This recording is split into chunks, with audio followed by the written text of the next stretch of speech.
On Fort Lauderdale's iconic Billionaires Point, an extraordinary vision emerges: the Manor at Banyan Point.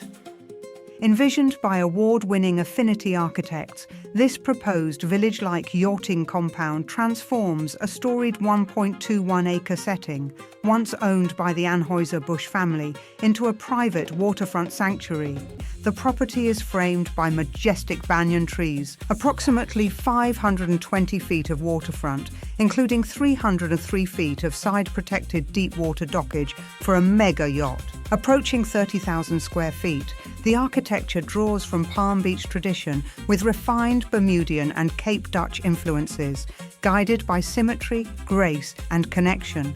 The main residence is linked by galleries and covered breezeways to 2 carriage houses and a remarkable 10-bay collector's auto salon, capable of accommodating up to 20 automobiles with lifts.